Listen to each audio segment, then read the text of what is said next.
তিনি মাঠে থাকা মানেই গ্যালারি ভর্তি দর্শককে প্রবল সম্মোহনী শক্তিতে নিজের দিকে আকৃষ্ট করে রাখবেন।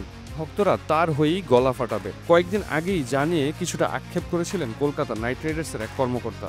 বলছিলেন, বিরাট কোহলি, মহেন্দ্র সিং ধোনিদের বিরুদ্ধে আমরা ঘরের মাঠে খেললেও মানুষ ওদের হয়েই গলা ফাটায়। গতকাল আইপিএলের প্রথম ম্যাচেও সেই ঘটনার ব্যতিক্রম হয়নি।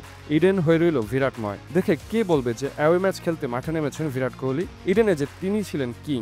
ম্যাচের শুরু থেকে শেষ পর্যন্ত তার নামে উঠল জয়ধ্বনি। খোদ কেকেআরের মালিক শাহরুখ খান পর্যন্ত উদ্বোধনী অনুষ্ঠানে কোহলিকে মঞ্চে ডেকে নিয়ে দারুণ প্রশংসায় ভরিয়ে দিলেন। এমনকি গ্যালারিকে কোহলি কোহলি স্লোগান তুলতেও বললেন।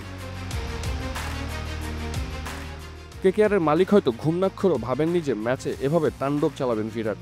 তার ৩৬ বলে অপরাজিত ৫৯ রানের ঝড় ইনিংসেই প্রথম ম্যাচে মুখ থুবড়ে পড়ল গতবারের আইপিএল চ্যাম্পিয়ন কেকেআর। তবে ম্যাচে কোহলি ব্যাটিং করার সময় তৈরি হলো এক নাটকীয় মুহূর্ত। আরসিবি ইনিংসে তখন ১৩তম ওভার। ম্যাচ কার্যত কেকেআরের হাতের বাইরে। বল করছিলেন হর্ষিত রানা।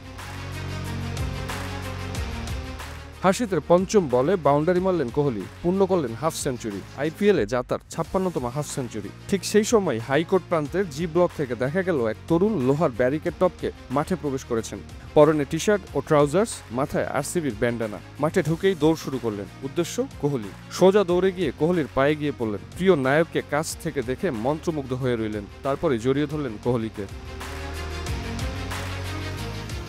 নিরাপত্তারক্ষীরা মাঠে দৌড়ে ঢুকে সেই যুবককে পাকড়াও করে নিয়ে এলেন মাঠের বাইরে। কানায় কানায় পূর্ণ ইডেন গার্ডেন্স কিংবা টিভি সেটের সামনে বসে থাকা দর্শকরা তাতে খুব একটা অবাক হয়েছেন তেমনটা ভাবার খুব একটা অবকাশ নেই। কোহলির জন্য এমন পাগলামি যে একদমই নতুন না।